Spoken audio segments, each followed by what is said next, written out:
Bom dia, boa tarde, boa noite, bonjour, bonsoir. Aujourd'hui, on va parler d'un sujet un peu tabou en France. Je ne sais pas où vous êtes dans votre pays. Au Brésil, c'est pas tabou du tout, mais en France, je trouve quand même que c'est un peu tabou. Je vais parler de ça. Les trois conseils essentiels pour développer votre cabinet. Ça, c'est vraiment essentiel, hein.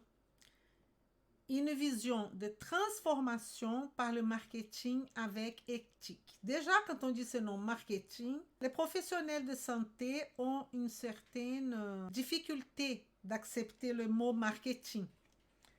Mais c'est notre développement de ces idées d'aujourd'hui, c'est pour vous faire sortir du canapé, sortir de votre zone de confort et commencer à réfléchir sérieusement comment devenir, si c'est déjà le cas, tant mieux, mais si ce n'est pas le cas, comment devenir un professionnel de succès. Et succès passe évidemment pour une agenda complètement rempli, ça passe pour une valeur de la consultation qui soit en accord avec vos études, ce que vous proposez aux gens.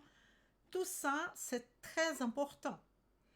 Et donc, je vais vraiment sortir de votre zone de confort parce que j'utilise ce mot marketing, éthique évidemment, qui c'est vraiment un sujet un peu intouchable pour les professionnels de santé. Il y a toujours cette vision de travailler, travailler, travailler. Oui, c'est bien, il faut travailler, il faut aider, il faut donner de la lumière aux personnes qui sont en besoin en termes de santé, mais il faut aussi que le professionnel ait du succès. Et du succès passe par l'argent, si vous voulez ou si vous ne voulez pas. Et c'est pour cela que je commence aujourd'hui avec cette notion de changer votre perception du lave-vaisselle. Je crois que vous ne connaissez pas cette histoire de perception du lave-vaisselle parce qu'en fait, c'est ma perception. Et là, vous voyez cette dame en train de faire ce lave-vaisselle et donc je vais vous raconter une histoire. Avant de raconter cette histoire, je me présente. Je suis Elisa Marceau, chirurgien dentiste, naturopathe, spécialisée en nutrition fonctionnelle. Je vous montre comment appliquer la nutrition fonctionnelle de A à Z pour transformer des vies, la vôtre et celle de vos patients. Donc, j'étais en train de commencer à vous raconter les changements de perception du lave-vaisselle. Et ça, je suis absolument sûre que vous ne connaissez pas. Parce que c'est tout simplement mon histoire. Et cette histoire, c'est que ma mère, elle m'a toujours dit que le lave-vaisselle ne lave pas bien. Toujours, elle m'a mis ça dans ma tête. Depuis que le lave-vaisselle est apparu au Brésil, elle a toujours dit, ça sert à rien, ça ne lave pas bien, il faut laver à la main. Et je suis toujours pensé dans ma tête que ça vaut rien un lave-vaisselle. Et j'avais de lave-vaisselle et je n'ai jamais utilisé ce lave-vaisselle parce que je pensais que non, ça ne lave pas bien. Combien de fêtes j'ai eu chez moi qu'il y avait 1 tonne de vaisselle à laver et je passais parfois la nuit en train de la laver. Parce que je me disais, un lave-vaisselle ne lave pas bien. Jusqu'un jour que je suis allée chez une copine, et ça c'était déjà ici en France, bon, ça fait 20 ans que j'habite ici, hein. Et donc, je suis allée à une fête chez elle, et on a mangé, on a fait la fête, on a même dîné, et à la fin, tout le monde est parti, et je suis restée là avec elle. Et ça m'a fait beaucoup de peine parce que je pensais, bon, tout le monde part, hein, les fêtes chez soi, c'est comme ça, hein. Tout le monde part et là, on est là pour nettoyer tout ce que les gens ont laissé, le verre, jeter les bouteilles, enfin. Et là, je lui ai dit, bah, je vais t'aider à faire la vaisselle. Et là, elle me dit, non, Elisa, pas besoin, je vais mettre tout dans le lave-vaisselle et ça sera bon. Et là, j'ai ouvert le gros yeux et je lui ai dit, mais non, ça va pas bien laver le lave-vaisselle. Il faut faire à la main. Et là, elle me fait une phrase que je vais jamais oublier. Elle m'a dit, Elisa, un lave-vaisselle est pour laver la vaisselle. Et comme je suis têtue, je me suis dit, non. Elle a dit, vous attendez, alors vous ne partez pas. Je vais mettre la vaisselle, on va papoter et à la fin, vous allez voir. Waouh! Elle a mis tout à laver et j'ai vraiment constaté que le lave-vaisselle lavait super bien. Ça, c'était après des années que je n'utilisais pas le lave-vaisselle parce que je pensais que le lave-vaisselle ne lavait pas le vaisselle. Pourquoi je vous dis tout ça? Parce que c'est ça que je vais vous proposer. Vous avez des idées ancrées dans vos têtes et on a du mal à sortir et changer de ces idées. C'est pour ça que je dis, changez votre perception du lave-vaisselle. Comme ça, vous allez rappeler de moi pour toujours. Quand vous êtes trop têtu, vous n'avez pas expérimenté d'autres choses. Mais cette chose-là, je pensais que laver à la main, c'était mieux. Et on constate qu'on dépense plus d'eau. On constate que ce n'est pas aussi bien lavé que le lave-vaisselle. Et donc, ça a chamboulé complètement mes habitudes. Et je vais essayer de faire ça avec vous aujourd'hui. Donc, ce que je veux dire, c'est que, OK, vous êtes un professionnel de santé, mais vous n'êtes pas que un professionnel de santé. Et là, je vais venir avec ma perception lave-vaisselle. Donc, j'espère que personne ne va arriver plus tard parce que quand je vais commencer à parler, ils vont dire, mais pourquoi elle parle de ça? C'est la perception du lave-vaisselle. Vous êtes un entrepreneur. Vous êtes un professionnel de santé? Oui. Vous êtes un médecin indépendant de la sécurité sociale?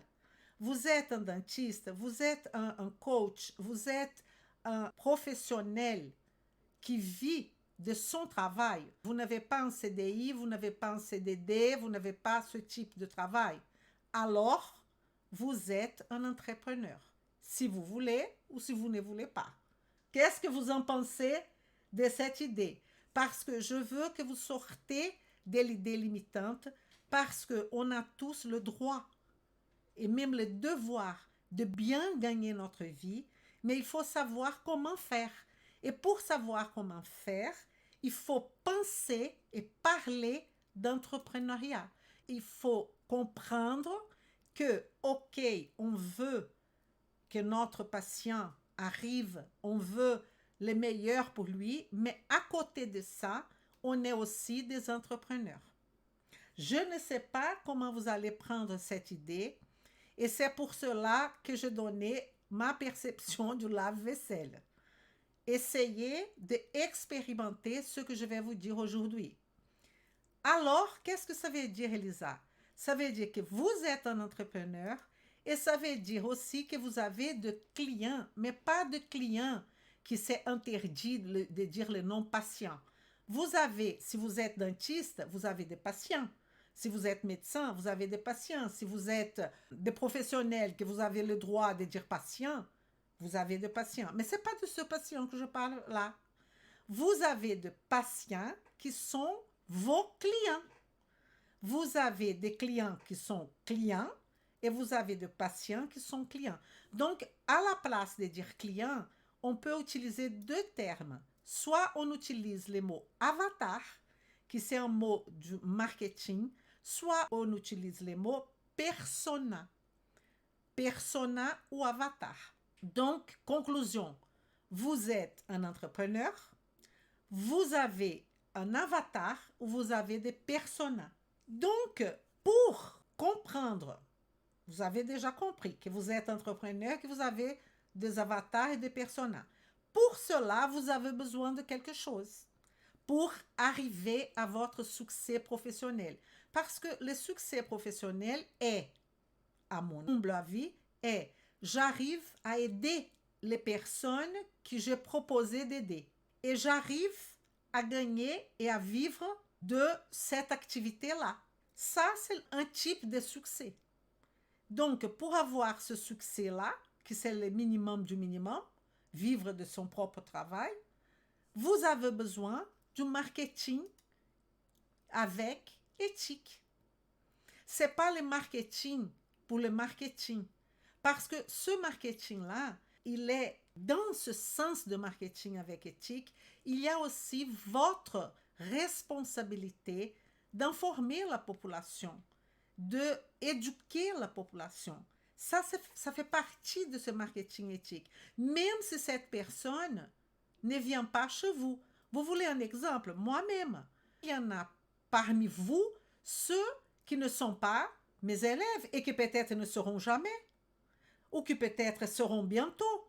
Mais mon but, c'est d'essayer d'ouvrir les yeux des professionnels de santé dans une première partie.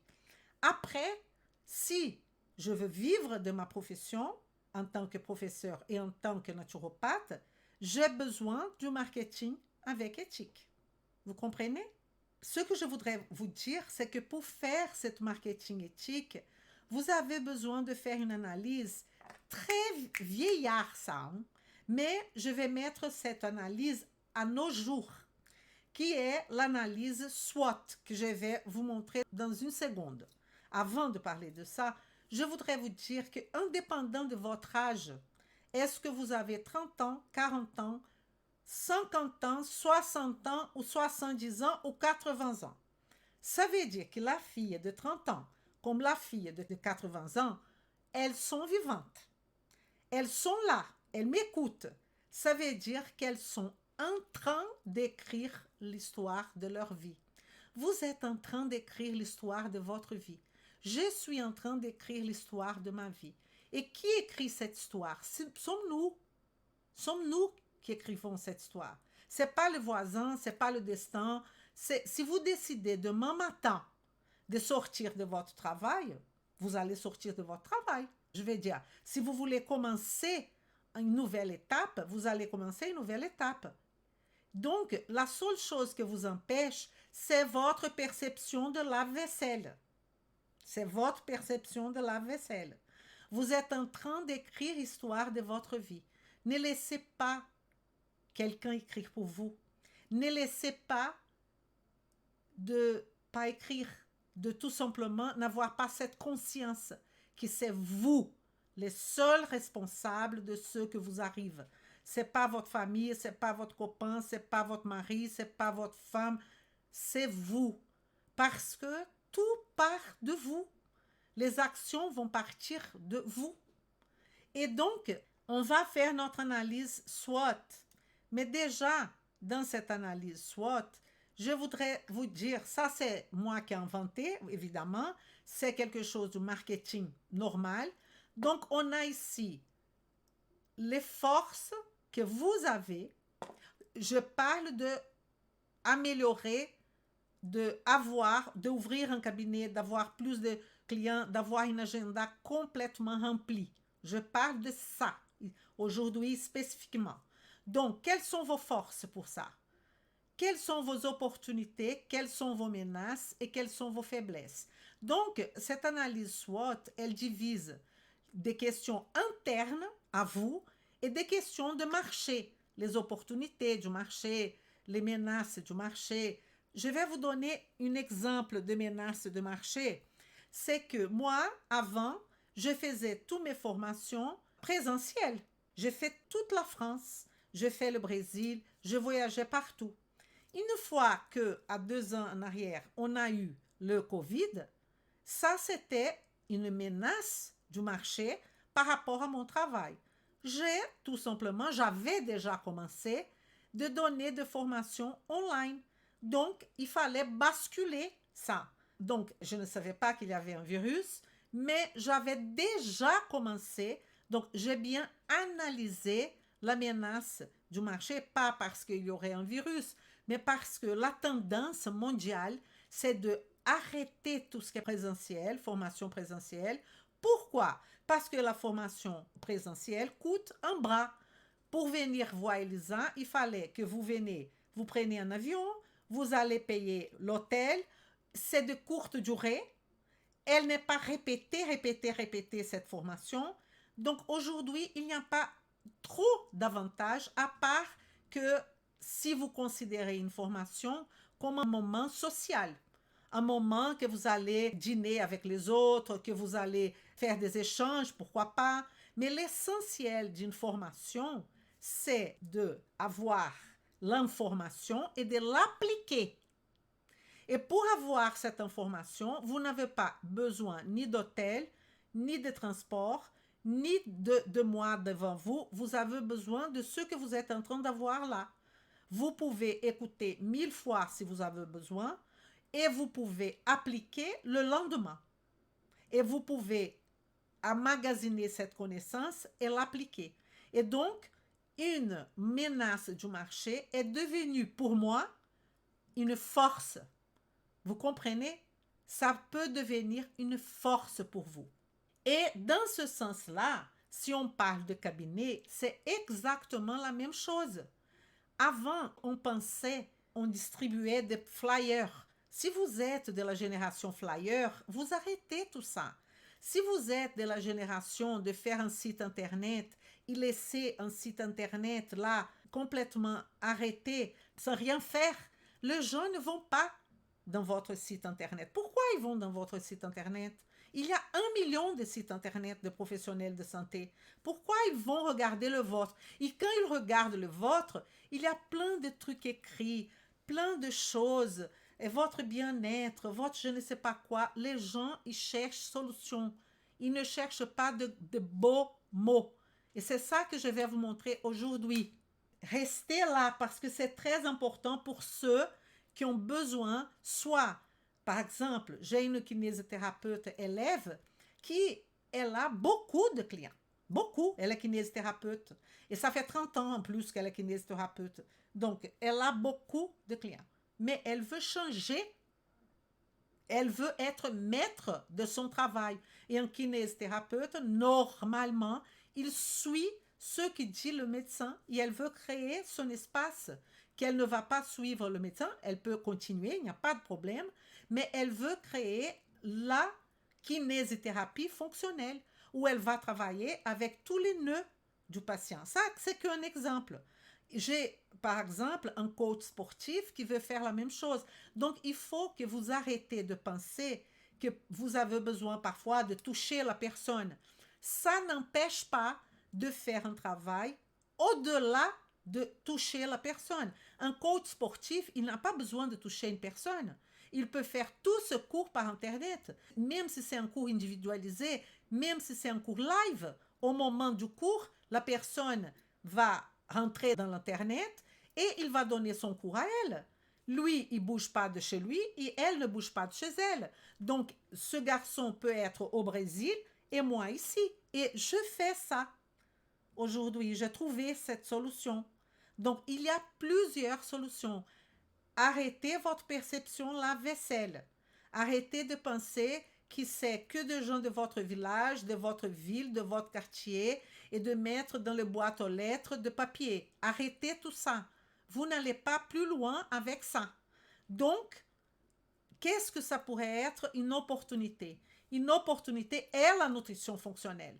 Parce que la nutrition fonctionnelle va vous permettre de travailler au-delà de votre lieu de travail, au-delà de votre cabinet, au-delà d'un espace physique, de votre village. Non, oubliez tout ça. Et ça va être une force. Alors, la question de la perception du lave-vaisselle, c'est de pas se limiter professionnellement. Ah non, mais je suis un coach sportif, donc je n'ai pas besoin de plus de connaissances. Tant pis pour vous. Vous allez être comme les autres coachs sportifs. En revanche, si vous êtes un coach sportif fonctionnel, ça change complètement parce que vous allez savoir travailler. Bon, c'est pas parce que vous faites de la nutrition fonctionnelle, mais parce que Elisa, c'est ça que je vous offre. Vous allez savoir non seulement la nutrition fonctionnelle, mais vous allez savoir comment travailler. Vous allez chercher votre force, vos faiblesses, vos opportunités, vos menaces. Conseil numéro 2. Choisissez votre sous-niche. Conseil numéro 1, vous êtes un entrepreneur. Vous avez un avatar, mais on va revenir à ça. Ouvrez votre esprit.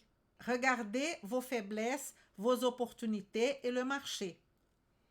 Alors, là, ça va encore compliquer la chose. Donc, attention à la question de changer votre perception lave-vaisselle. Regardez cette phrase. Celui qui est un professionnel de santé de tout le monde est un professionnel de santé de personne. Je répète, celui qui est un professionnel de santé de tout le monde, qu'est-ce que vous voulez dire? J'ai dans mon cabinet des enfants, des mamans, de personnes enceintes, des adolescents, des femmes ménopausées, de personnes âgées, femmes, hommes, des personnes qui ont besoin parce qu'elles ont un problème de thyroïde, parce qu'elles ont un problème au pied, parce qu'elles ont un problème au nez. Vous êtes un professionnel de personne. Et je vais essayer de vous montrer, si vous arrêtez votre vision de lave-vaisselle, je vais vous donner quelques arguments. Vous aurez des difficultés de résoudre 100% de cas parce que vous n'avez pas ni l'expérience clinique, ni la connaissance. Impossible de tout connaître, de tout savoir, de tout prendre. Donc, difficulté de résoudre 100% de cas. Difficulté d'établir une connexion sincère et profonde avec votre client. Je vous donne un exemple. Vous n'êtes pas un athlète. Vous n'avez jamais fait de l'athlétisme. Vous ne connaissez rien de athlétisme et vous avez de clients athlètes. Quelle est la connexion sincère et profonde, dites-moi, que vous allez établir avec cette personne? Il y a des critères pour essayer, pour travailler avec une population. C'est pas que parce que vous allez travailler avec des femmes que vous avez besoin d'être une femme. C'est pas ça que je dis. Mais si vous êtes un homme, vous avez besoin d'expérience clinique. Vous avez besoin d'avoir autour de vous pas mal de femmes. Vous avez besoin de me prouver pourquoi je ne vais pas chercher une femme en tant que femme pour aller chez vous. Vous comprenez? Donc, si on commence à avoir notre cabinet, il va falloir choisir. Et si on a déjà un cabinet plein de personnes, comme j'ai des médecins qui ont un cabinet qui a de tout. Pourquoi il y a de tout? Parce que ces gens qui vont voir ce médecin, c'est parce que le médecin est proche. C'est parce que ce médecin est dans son village. C'est pas parce qu'il aime les médecins et il est un spécialiste de votre cas. Si vous n'êtes pas d'accord avec moi, vous me dites, non Elisa, je vais chez mon médecin dans notre ville. Il a son cabinet à 4 heures de chez moi parce que ça vaut la peine d'y aller. Normalement, 90% de cas, en France, le système nous oblige à aller chez le médecin du village. Pourquoi? Parce que déjà, si vous allez ailleurs, le médecin ne vous prend pas. Il va dire, vous n'êtes pas de ce village, je ne vous prends pas. N'est-ce pas? Mais on ne parle pas de ce système. On parle d'un système que la personne va vous payer elle-même de sa poche. Et donc, il va falloir un service de qualité. Il va falloir résoudre 100% de cas, sinon 100%, mais au moins 90% de cas. Il va falloir créer une façon que vous allez devenir une référence. Vous comprenez? Et pour établir une connexion sincère et profonde, j'étais en train de parler de médecins. Ce médecin, quand ils deviennent mes élèves, ils vont devenir médecins nutritionnels, médecins fonctionnels. Ils vont aussi choisir parmi toute cette population qui va avec eux travailler la médecine traditionnelle, ils vont prendre quelques-uns qui sont son avatar, sa persona, pour travailler la nutrition fonctionnelle. Parce que même le médecin, c'est impossible qu'il va travailler il va donner plus de temps à ce client, il va avoir une connexion sincère et profonde avec lui. Vous voyez la différence quand même. Donc, il y a aussi cette phrase que j'entends dans la bouche de mes élèves, c'est, non Elisa, je dis à la personne, vous allez travailler avec cancer. Qu'est-ce que vous connaissez du cancer? Et la personne me répond, je connais un petit peu. Non, vous n'avez ni le droit, ni il faut connaître profondément. Et donc, ce que j'ai dit aux gens, c'est quand vous allez commencer la nutrition fonctionnelle, ne commencez pas par les maladies, commencez par la santé. Je vais vous donner quelques exemples bientôt. Difficulté de créer expertise si vous allez travailler avec tout le monde. Alors, difficulté de créer expertise, difficulté de créer notoriété. Et qu'est-ce qu'on veut? Est-ce que vous pensez à toucher tout le cœur? Vous n'allez pas. C'est impossible. Il faut créer des émotions avec votre patient ou avec votre client. Vous devrez devenir un spécialiste. Vous devez devenir une référence. Ne pensez pas petit. Pensez grand. Vous avez le droit. Vous êtes en train d'écrire votre histoire. Ne trouvez pas des excuses. Excuses de temps, excuses d'argent. Il y a toujours ces deux excuses. Si vous avez l'excuse de temps, on a déjà réfléchi sur ça. Si vous avez l'excuse de temps, c'est parce que ce n'est pas votre priorité. Mais je ne comprends pas comment ce n'est pas votre priorité si c'est votre travail. Comment ce n'est pas votre priorité si vous n'êtes pas satisfait dans la façon que vous travaillez? Il faut que ce soit votre priorité.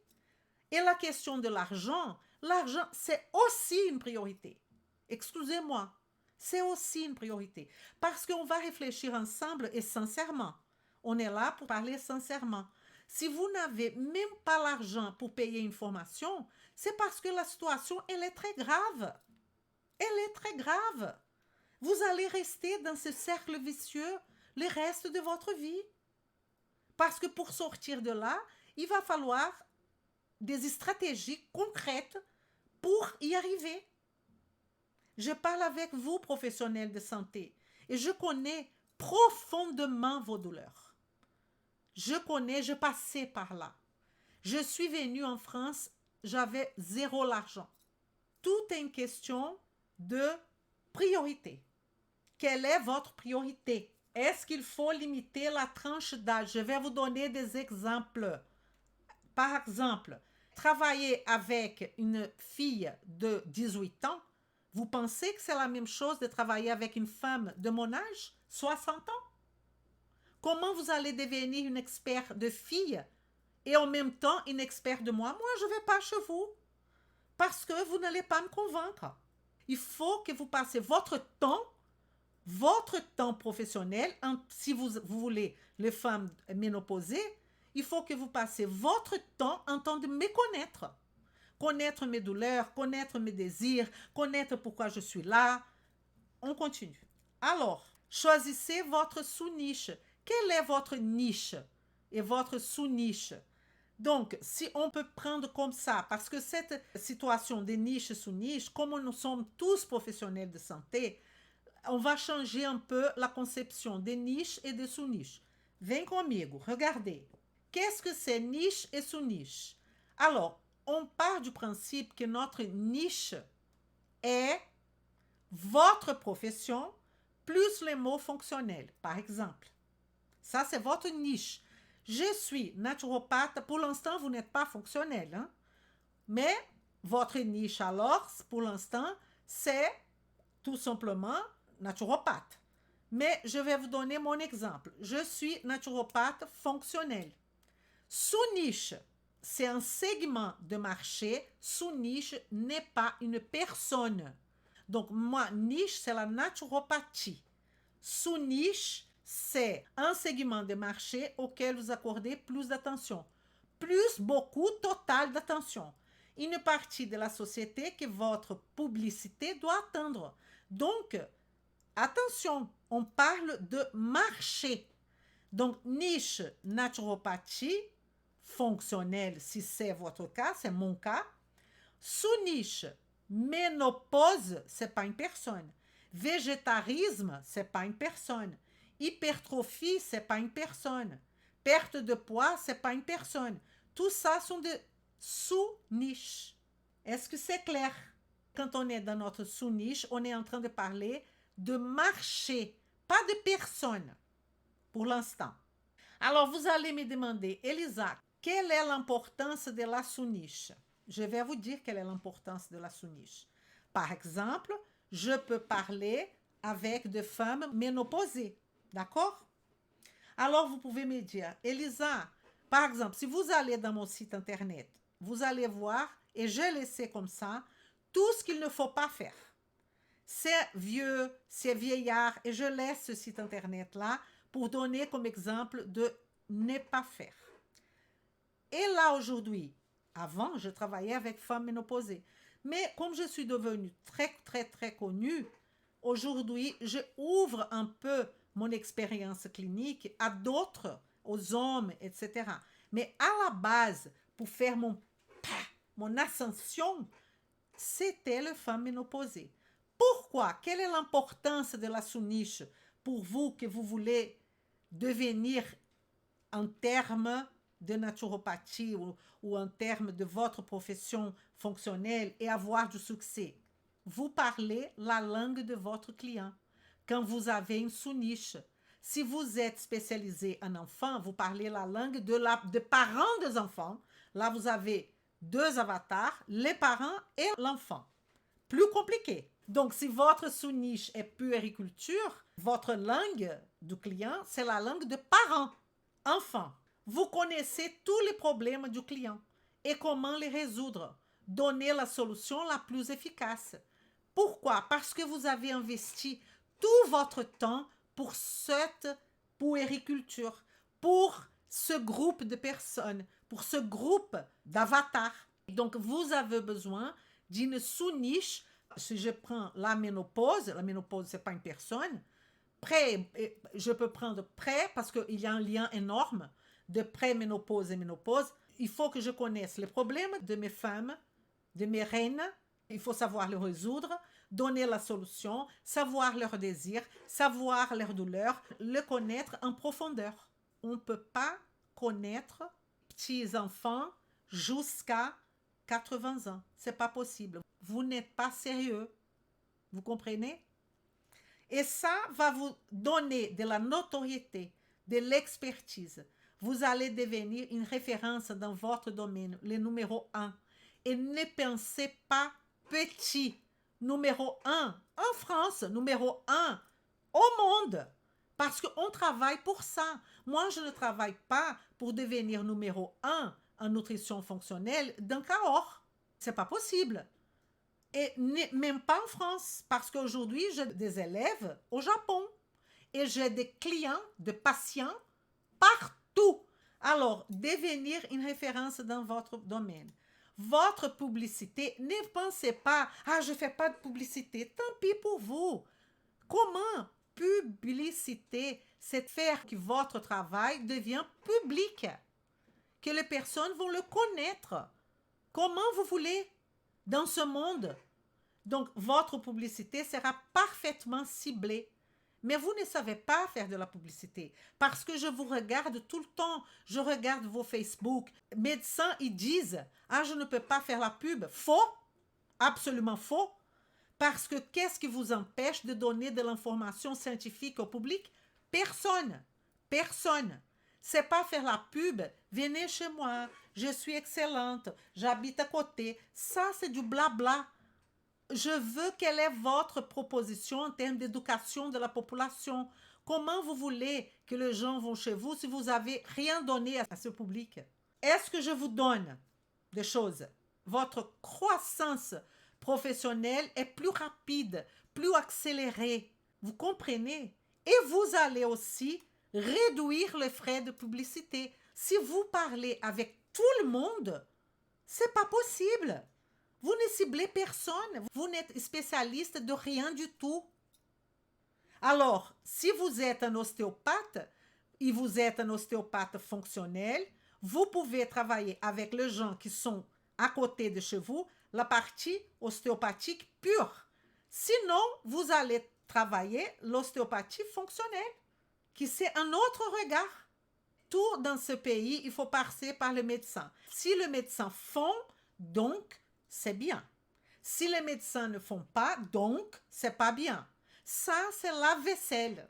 Arrêtez de prendre comme tout comme base les raisonnements médicaux, médecin. Parce que le médecin, il traite les maladies. Vous traitez la santé, vous traitez la physiologie. Vous ne traitez pas la thyroïde, vous traitez la santé de la thyroïde. Évidemment que j'aurai une Hashimoto, mais je vais traiter la santé de cette thyroïde Hashimoto. Vous comprenez votre rôle. Il faut bien comprendre votre rôle. Alors, donnez aussi. C'est à votre tour de donner à votre avatar, à votre client. Il faut donner. Conseil numéro 3. Construisez votre avatar, votre personne. Là, oui, on va parler de personne. Sans persona, sans avatar, votre marketing sera en danger total. Parce que là, on va dire que c'est Elisa. Exemple, hein? Là, Elisa. Là, c'est ma patiente. Qu'est-ce qui doit se passer? Pour pas dire vous. Quand je parle, elle peut lire mes pensées. C'est ça l'alliance thérapeutique. Elle peut lire mes pensées. Et pourquoi je peux lire les pensées de femmes ménopausées? C'est pas parce que je suis une femme ménopausée, parce que je travaillais avec femmes ménopausées bien avant d'être une femme ménopausée. Parce que je m'intéressais à elles. Je connais leurs douleurs, je connais leurs désirs, je connais leurs envies le plus profond. Et c'est ça mon avatar. À partir de là, je commençais à élargir, je commençais à connaître les désirs profonds des hommes qui ont des problèmes de santé, de thyroïde, de libido, etc. Mais je suis une spécialiste, je suis devenue connue par ça. Mais la personne, au fur et à mesure, elle m'a amené d'autres personnes. Alors, il faut aussi éclaircir une chose. Quand vous commencez, vous allez donner toute votre attention publicitaire de votre travail à votre avatar. Mais si une personne qui n'est pas votre avatar vient chez vous, évidemment, vous n'allez pas dire non, je ne peux pas vous prendre. Sauf si vous n'avez pas la connaissance. Mais si vous avez besoin d'argent, eh ben, il va falloir la prendre. Mais si vous n'avez pas besoin, ne prenez pas.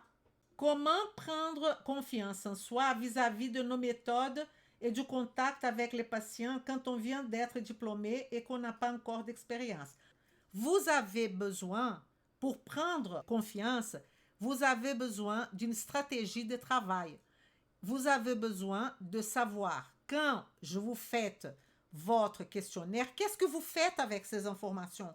Je commence par où? Et ça, c'est la roue de la transformation. C'est exactement ça que je vous propose. Parce que c'est normal qu'une personne qui vient de finir ses études, elle, numéro 1, elle n'a pas la connaissance suffisante, et spécialement en France. Je ne sais pas qu'est-ce que vous êtes, hein, mais n'importe, parce que moi, en tant que dentiste, quand j'ai eu mon diplôme le lendemain, on a plein de doutes. Et c'est normal. Mais la question est, votre client, il doit ressentir en vous que vous faites de votre mieux et que vous êtes en train de vous organiser et que vous savez où aller. Mais si vous êtes perdu, c'est compliqué. Et c'est pour ça que nous sommes là, pour vous montrer un peu le chemin. C'est pour ça que je suis là, en train de parler de ça.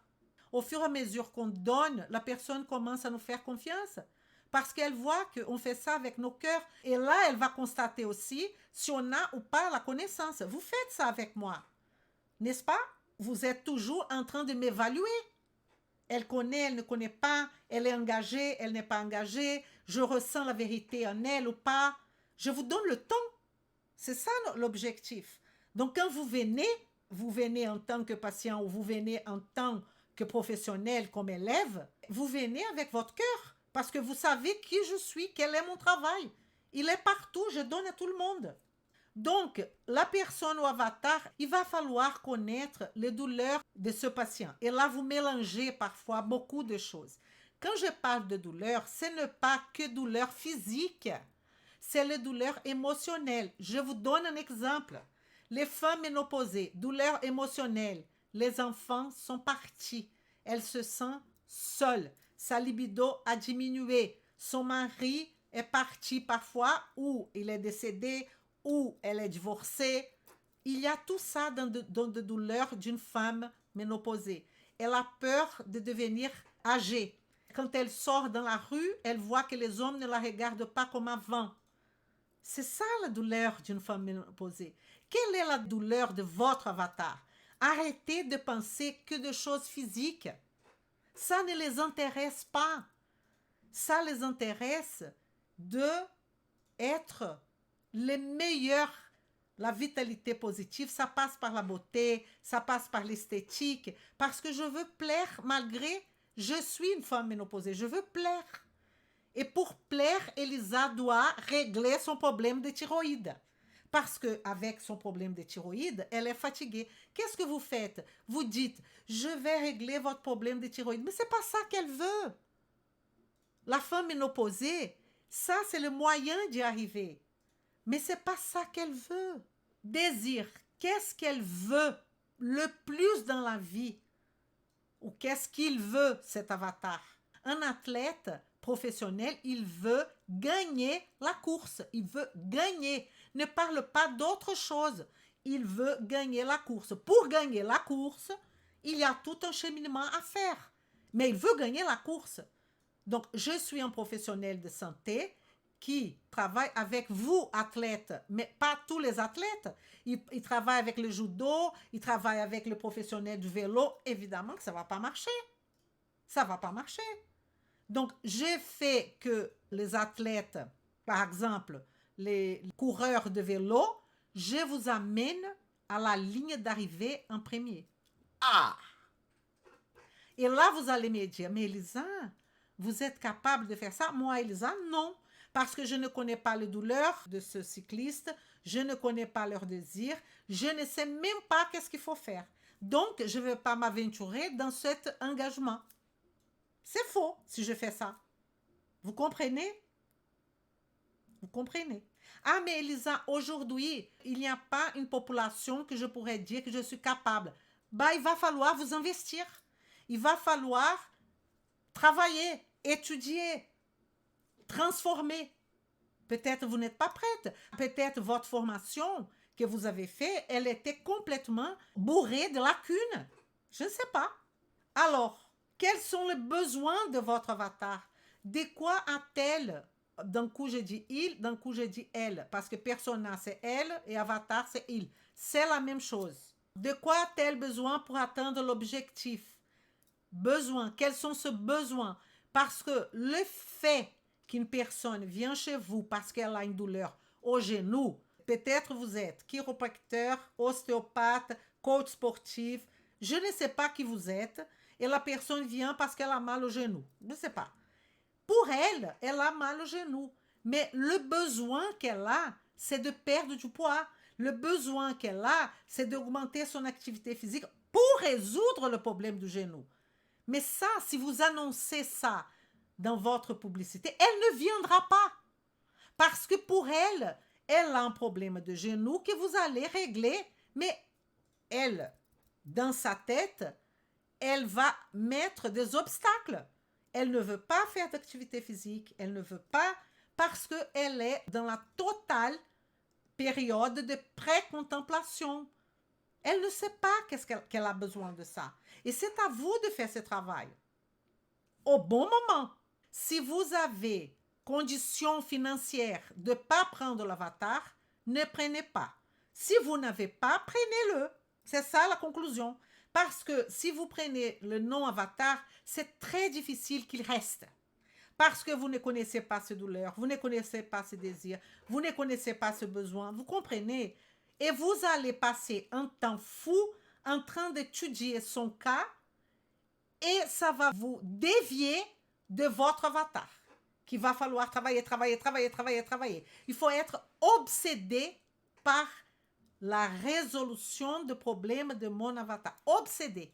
La nutrition fonctionnelle dans la roue de la transformation, on prend tout ça en compte. Absolument tout.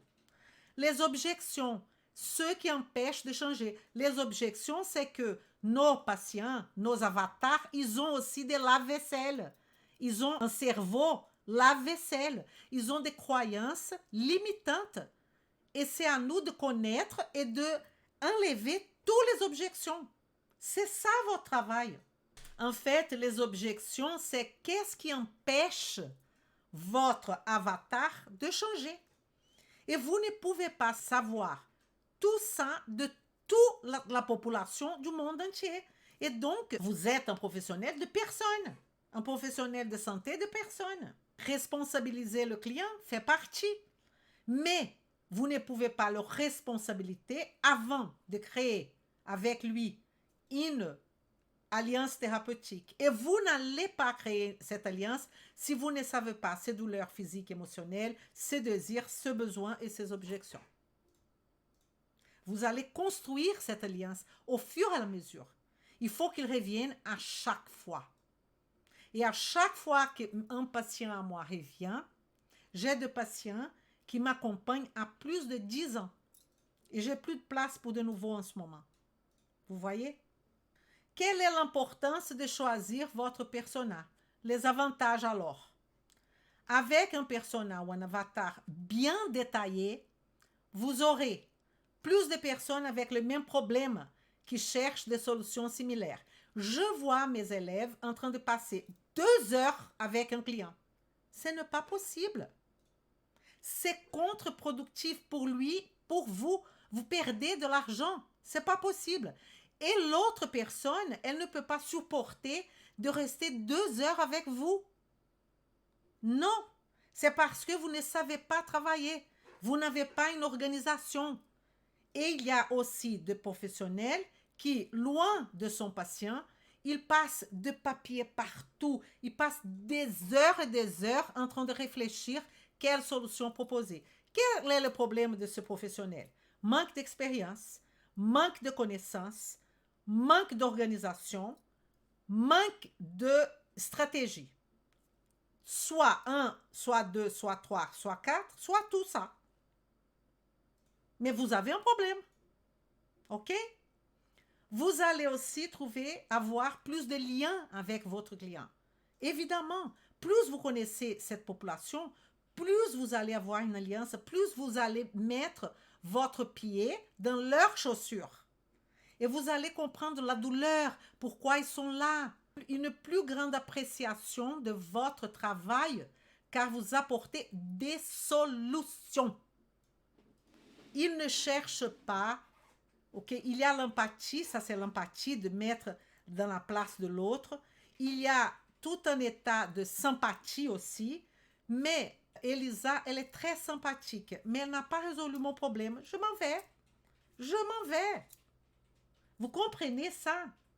Donc, une plus grande appréciation de votre travail, c'est parce que vous apportez des solutions efficaces. Mais comment dire ça? Comment faire ça? On a une boule de cristal. Je vous avais dit la plus grosse erreur de la dernière fois. Vous allez déjà donner la solution au premier contact? Impossible. Donc, pour résumer notre soirée, un marketing intelligent, un marketing efficace, un marketing honnête, crédible, éthique, il passe par une analyse de vos forces, une analyse de vos faiblesses, de vos opportunités et de vos menaces. Quand on fait l'analyse, ce n'est pas de rester dans l'analyse. J'ai un problème de connaissance, de lacune de connaissance en nutrition. Bah oui, mais là, il va falloir régler ce problème. Donc, marketing intelligent, on a parlé de 3 solutions. Première, changez votre perception de choses. Changez votre perception lave-vaisselle comme je fais. C'est le premier pas. Sinon, vous n'avancez pas. Choisissez votre sous-niche. Construisez votre persona ou avatar. Et je vous laisse en train de vous demander de faire des invitations à mon nom, d'inviter vos collègues. Il y a parmi vous ceux qui participent de communautés de naturopathes, de communautés d'ostéopathes. Sans vous, je suis personne. Sans vous, il n'y a pas de transformation. Il n'y a pas mon rêve. Il ne va pas aboutir parce que j'ai besoin de professionnels en nutrition fonctionnelle. C'est même pas une question de générosité, c'est une question de mission. J'ai besoin d'avoir beaucoup de professionnels de santé qui comprennent que le chemin de la santé, ce n'est pas que le médicament, ce n'est pas que donner une plante ici, par là. C'est la compréhension de la physiologie humaine dans son esplendeur. N'importe si vous êtes un professionnel de santé A, B, C ou D dans le pays, A, B, C ou D, avec des croyances religieuses A, B, C ou D, il n'y a aucune importance. Ce qui a importance, quelle est votre mission? Pourquoi vous existez? Pourquoi vous êtes là, professionnel de santé? Qu'est-ce que vous voulez faire avec votre vie professionnelle? Je vous laisse réfléchir. Merci. Vem comigo, hein? Vem comigo!